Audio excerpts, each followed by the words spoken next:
Datavault AI, ticker DVLT, just announced a $2 billion structured financing term sheet tied to global tokenization exclusivity.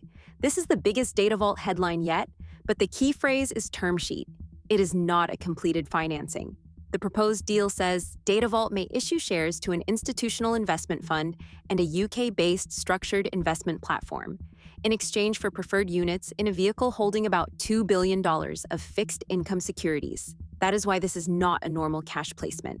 The company describes it as an asset-backed pathway to build a collateral base, then support secured borrowing for its digital asset exchange initiatives.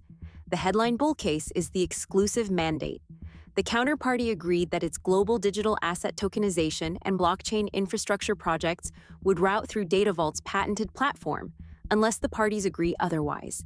If that exclusivity becomes real operating activity, it could make Datavault more than a small-cap tokenization story. It could give the company a capital partner, a collateral base, and a global project pipeline. Now look at the structure. The transaction is expected across 4 tranches of up to $500 million each. The initial tranche targets completion by the third quarter of 2026.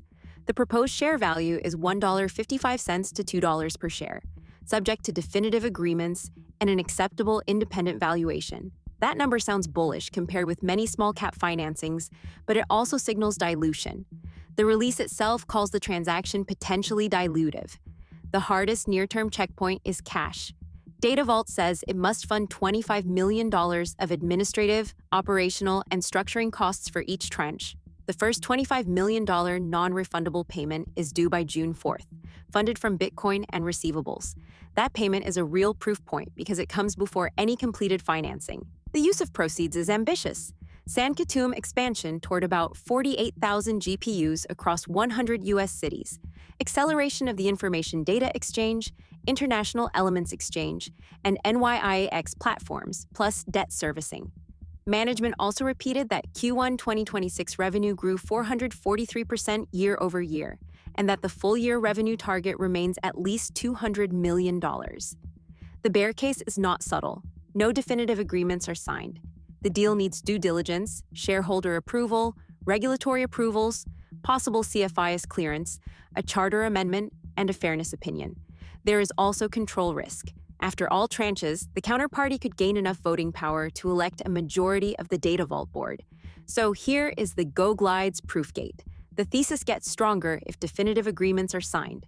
The first tranche closes, the secured borrowing facility appears, and revenue plus cash collection start matching the contract story. The thesis weakens.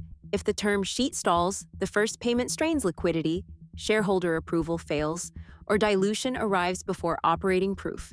Bottom line, this is a massive headline for DVLT, but it is still a checklist. Watch the June 4th payment.